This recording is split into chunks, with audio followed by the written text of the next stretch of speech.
Hola, ¿cómo están? Yo soy Marcelo Mesa, alias Dr. Chelo, estudiante de cuarto año de medicina, y el día de hoy hablaremos acerca de los pares craneales vulvares. Hablaremos del nervio espinal accesorio, onceavo par craneal, del nervio hipogloso, doceavo par craneal, del nervio glosofaringeo, noveno par craneal, y el nervio vago o neumogástrico, que es el décimo par craneal. Comencemos con el nervio espinal accesorio. Antes se pensaba que este era un par craneal, pero ahora se sabe que es un nervio que proviene de la médula espinal. Proviene de las raíces de C1 a C5. Lo característico de estas fibras es que van a ascender por el agujero magno y luego van a descender por el foramen yugular o agujero rasgado posterior. Así que algo que debemos tomar en cuenta es que el nervio espinal accesorio tiene una raíz craneal y una raíz espinal. La raíz craneal está emergiendo de aquí, del núcleo ambiguo. ¿Sí? Acá estaría el núcleo de la raíz craneal, aquí emergen sus fibras y va a pasar a formar parte de lo que es el nervio vago para la inervación de los músculos laríngeos. ¿Correcto? El que nos interesa sobre todo es lo que está saliendo del núcleo espinal. De aquí emergen las fibras, ¿correcto? Que van a finalmente dar la inervación a dos músculos, que por excelencia es la función principal del nervio espinal accesorio. La inervación del esternocleidomastoideo y del trapecio. El esternocleidomastoideo recibe predominantemente eferencias desde C2 y el trapecio de C3, C4. Así que esto es lo que tenemos. Aquí estaría el núcleo espinal, ¿correcto? Y emergen estas fibras desde C1 a C5, ascienden por el agujero magno, que es el agujero más grande de la base del cráneo, y luego descienden por el foramen yugular o agujero rasgado posterior para poder inervar al esternocleidomastoideo y el trapecio. Así que, como ya he mencionado, el nervio espinal accesorio es un nervio motor, ¿correcto? Su salida es del foramen yugular o agujero rasgado posterior, que ya les había mencionado, y su función es la inervación del músculo esternocleidomastoideo y trapecio. Así que, primero que nada, ubiquemos dónde están estos músculos. Este es el esternocleidomastoideo, ya su nombre nos dice dónde están sus inserciones. Esterno, esternón, cleido, clavícula, y mastoideo por apófisis mastoides del hueso temporal. Esas son sus inserciones. Y luego tenemos a este nivel el músculo trapecio. Ya lo apreciaremos mejor en una imagen siguiente. Tenemos que saber cuáles son las funciones de estos músculos, ¿correcto? Porque finalmente están siendo inervados por este nervio. La función del esternocleidomastoideo es la rotación de la cabeza al lado contralateral. ¿Qué quiere decir esto? Acá tenemos el esternocleidomastoideo del lado izquierdo. Por lo tanto, si es que este se contrae, generará la rotación de la cabeza hacia el lado derecho. ¿Ya? Esa es la explicación de este movimiento. También ayuda a la flexión lateral de la cabeza del mismo lado, o sea, si se contrae este esternocleidomastoideo izquierdo, pues habrá una flexión lateral de la cabeza hacia el lado izquierdo. También ayudará a lo que es la extensión de la cabeza y flexión de la cabeza. Ahora veamos la función del músculo trapecio. Ayuda a la elevación de los hombros. Por ejemplo, cuando levantamos los hombros en señal de decir no sé, ¿no? Eso viene a hacer este movimiento de elevación. También tenemos el movimiento de depresión de los hombros y retracción a nivel del hombro. Es decir, el movimiento de retracción es cuando queremos juntar las escápulas u omóplatos hacia la espalda, ¿no? Hacia la línea media, hacia el centro. Y por lo tanto, pues en eso consiste el movimiento. Ahora veamos, ¿qué es lo que ocurre frente a una lesión del nervio espinal accesorio? Pues en este caso estamos aquí apreciando lo que es el músculo trapecio, ¿ya? Así que en este paciente hay una lesión del nervio espinal accesorio del lado derecho, ¿ok? Así que, ¿qué es lo que vamos a encontrar en este caso en el lado derecho? ¿Sí? Porque las alteraciones se dan siempre en el mismo lado. Primero, habrá caída del hombro con lesión del nervio. Ya, entonces, si es que hay lesión del nervio espinal accesorio del lado derecho, el hombro derecho estará caído. No puede realizar elevación, ¿correcto? Porque el trapecio no está siendo inervado. Luego habrá una atrofia marcada del trapecio y esternocleidomastoideo, obviamente donde hay la lesión del nervio, ¿no? El esternocleidomastoideo derecho estará atrofiado, esta zona también del trapecio. Y también, como habíamos visto, el esternocleidomastoideo se encargaba de la rotación de la cabeza al lado contralateral. Entonces, en este caso, el esternocleidomastoideo derecho no está siendo inervado. Por lo tanto, este paciente no podrá rotar la cabeza hacia el lado izquierdo. Por lo tanto, siempre consideremos que hay incapacidad para realizar los movimientos correspondientes a cada músculo que ya hemos revisado. Ahora hablemos del nervio hipogloso. El nervio hipogloso también es un nervio motor, ¿sí? Tiene esa función. Se encarga del movimiento de la lengua por inervación de todos sus músculos, excepto ¿cuál? El palato gloso. ¿Ya? Entonces, el nervio hipogloso inerva los músculos extrínsecos y músculos intrínsecos de la lengua, excepto el palato gloso, que lo inerva el décimo par craneal, el vago. ¿Ok? El hipogloso está emergiendo desde el canal del hipogloso o agujero condilio anterior. Ese es el agujero de la base del cráneo que atraviesa. Y cuando hay una lesión del nervio hipogloso, hay una desviación de la lengua al lado que tiene lesión del nervio. ¿Sí? Y ya vamos a explicarlo un poquito más a fondo. Acá lo tenemos. Este es el caso de un paciente con lesión del nervio hipogloso. Así que debemos considerar, ¿ya?, que para sacar la lengua, cuando se nos dice, por ejemplo, típicamente en el examen físico, ¿no?, paciente saque la lengua, ¿no?, necesitamos la integridad de ambos músculos genioglosos. ¿Ya? El músculo geniogloso es el encargado de protruir la lengua, ¿sí? Y está siendo inervado obviamente por el 12º par craneal. Así que cuando nosotros sacamos la lengua, nuestra lengua normalmente está centrada, ¿no es cierto? Y eso se debe a que tanto el geniogloso derecho como el geniogloso izquierdo están ejerciendo su acción. Pero ¿qué es lo que pasa? En este paciente hay una lesión del nervio hipogloso del lado derecho, ¿ok? Por lo tanto, va a haber una desviación de la lengua al lado con lesión del nervio hipogloso, ¿ya? ¿Y por qué ocurre esta desviación? Pues el geniogloso del lado derecho no está recibiendo una inervación. Por lo tanto, solamente está ejerciendo su función el geniogloso del lado izquierdo. Y este, al no tener esa fuerza contraria que está dando el músculo geniogloso del lado derecho, pues termina desviando la lengua hacia el lado con la lesión, o sea, el lado derecho. Bien, ahora hablemos del nervio glosofaríngeo.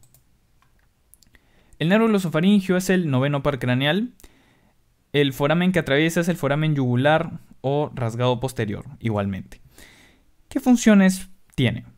Pues brinda sensibilidad del oído medio y conducto auditivo externo, ¿ya? Eso es porque tiene conexiones ¿con quién? Con el núcleo espinal del trigémino. Por lo tanto, por ejemplo, si es que hay un paciente con otitis media aguda, ese dolor está siendo detectado por el nervio glosofaríngeo, ¿ok? Porque brinda la sensibilidad del oído medio. También lleva información del gusto del tercio posterior de la lengua. ¿A quién? Al núcleo solitario, ¿ya? Recuerden que los 2 tercios anteriores de la lengua, el gusto viene siendo detectado por el nervio facial, ¿ya? Recordemos eso. La información sensitiva también brinda del tercio posterior de la lengua, paladar blando, faringe, trompa de Eustaquio, hacia el núcleo solitario. Recuerden que la información sensitiva, es decir, lo que es dolor, temperatura, de los 2 tercios anteriores de la lengua, está siendo detectada por el trigémino. Luego también inerva al músculo estilofaríngeo, gracias a eferencias que provienen del núcleo ambiguo. También se encarga de la producción de saliva por inervación de la glándula parótida, ¿sí? Porque el nervio glosofaríngeo cuenta con el núcleo salival inferior que mandará eferencias para inervar esta glándula. Recuerden que la glándula submandibular y sublingual está siendo inervada por el nervio facial. También es la vía aferente al reflejo nauseoso. ¿Qué quiere decir esto? Que cuando una persona estimula la base de la lengua, por ejemplo, está estimulando el nervio glosofaríngeo. Y por lo tanto, probablemente, si es que continúa realizando esa estimulación, generará un reflejo que es el reflejo nauseoso. ¿Ya? Ya veremos cuál es su vía eferente más adelante. También se encarga de la regulación de la presión arterial, ¿Por qué? Porque sensa el aumento y disminución de la misma a nivel del seno carotidio. Todo eso detectado ¿por quién? Por el núcleo solitario igualmente. Así que si es que se desea ver mucho más a fondo este tema de la regulación de la presión arterial, ya hay un video en el canal que lo explica a fondo. También lleva la información de los quimiorreceptores de gases arteriales hacia el núcleo solitario. Así que está detectando también las concentraciones de los gases. Bien, acá estaría graficado pues el nervio glosofaringeo con todas sus referencias que hemos descrito, ¿sí? Consideremos que este también tiene un ganglio, que viene a ser, tiene un ganglio superior e inferior del noveno par craneal, así se denominan, y está emergiendo pues del surco post-olivar. Bien, ahora, ¿qué es lo que ocurre cuando hay una lesión del nervio glosofaringeo? Pues hay pérdida del reflejo nauseoso. ¿Por qué? Porque el nervio glosofaringeo es la vía aferente de este reflejo, ¿ya? También hay ageusia del tercio posterior de la lengua. Es decir, no hay sensibilidad del gusto del tercio posterior de la lengua, ¿ya? Adicionalmente, hay pérdida del reflejo baroreceptor porque recuerden que este nervio participa en la regulación de la presión arterial. Bien, ahora veamos el nervio vago. El nervio neumogástrico o vago es el 10º par craneal. Igualmente, el agujero de la base del cráneo que tiene que atravesar para dar inervación a sus respectivos órganos viene a ser el foramen yugular o rasgado posterior, ¿ya? Vean que todos los pares craneales que hemos revisado en esta presentación pasan por este foramen, excepto el hipogloso, ¿ok? Bien, ¿qué es lo que hará el nervio vago neumogástrico? Pues llevará la información sensitiva de la laringe, tráquea, esófago, vísceras torácicas, abdominales, los quimiorreceptores de cuerpos carotídeos, es decir, también detecta cambios a nivel de las concentraciones de los gases arteriales y también los baroreceptores del arco aórtico, ¿ok? Toda esa información va a ser llevada ¿a dónde? Al núcleo solitario. También brindará inervación motora ¿a quiénes? A los músculos del paladar. Por ejemplo, el elevador del velo del paladar. También a los músculos laringios, faringios y a las cuerdas vocales. Esto es muy importante porque el nervio vago es el que va a dar origen al nervio laringio recurrente, ¿ok? Este nervio laringio recurrente, es el que inerva las cuerdas vocales y por lo tanto es el que nos ayuda a emitir sonidos con estas. Muy bien, y todo eso es gracias a eferencias que provienen del núcleo ambiguo. También va a brindar inervación parasimpática al músculo liso y glándulas del sistema respiratorio. Es decir, va a generar una respuesta, por ejemplo, de broncoconstricción y producción de moco, por ejemplo, de las glándulas del sistema respiratorio. También inerva de forma parasimpática al intestino. ¿Ya? Genera incremento de las secreciones y contracción del músculo liso a nivel del tracto gastrointestinal. Por eso es que es muy importante este nervio. También genera las respuestas parasimpáticas a nivel del corazón. Es decir, vemos aquí, por ejemplo, la bradicardia, ¿ya? La bradicardia, la disminución de la frecuencia cardíaca, viene siendo dada por el nervio vago, ya que tiene eferencias que van a influenciar el nodo sinusal a nivel del corazón. Y todo eso proviene de eferencias del núcleo motor dorsal del vago. Así que, ¿qué es lo que ocurre cuando hay una lesión del nervio vago? Pues habrá ronquera. ¿Por qué? Porque ya he mencionado, este nervio es el que da origen al nervio laringio recurrente.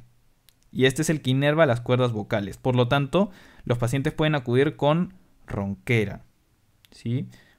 No se inerva la cuerda vocal. Y bueno, esto también se le conoce como disfonía, por ejemplo. También puede haber disfagia. ¿Por qué? Porque el nervio vago era el que inervaba los músculos del paladar y la faringe. Entonces el paciente tendrá problemas para deglutir, disfagia.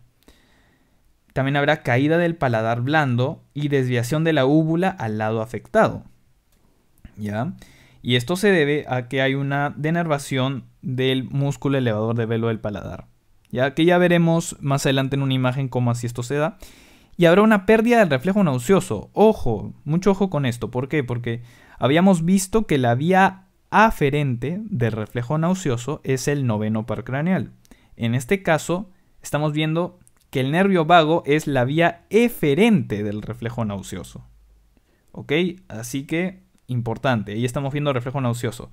Por ende, podemos concluir que el reflejo nauseoso nos permite ver si es que hay integridad del bulbo raquídeo, porque de ahí están emergiendo estos pares craneales. Por eso es que la presentación se llama pares craneales vulvares. Bien, veamos ahora sí a fondo la lesión del nervio neumogástrico vago. Acá está lo que los mencionaba. Número 1, vemos que hay caída del paladar blando. ¿Ok? Este viene a ser el paladar duro, ¿correcto? Y cuando nosotros, por ejemplo, en la examinación física nos colocan el típico palito aquí y nos dicen di A, el paladar blando se levanta cuando decimos A. Entonces, esta zona se va a levantar sin ningún problema, pero esta no. Entonces, tranquilamente podemos identificar que aquí hay una lesión del nervio vago del lado izquierdo, ¿correcto? También aparecerá, pues, lo que ya había mencionado, la ronquera, ¿no? La disfagia. Y también, junto con la caída del paladar blando, habrá desviación de la úvula al lado afectado. Es decir, la úvula, que acá la tenemos, estaría desviada a este lado de acá. Y la pérdida de reflejo nauseoso, porque como ya he mencionado, el nervio vago es la vía eferente del reflejo nauseoso. Muy bien, esta es la bibliografía que consulté para la realización del video de hoy. Espero que les haya servido. Dale like, suscríbete y ya nos vemos en el próximo video.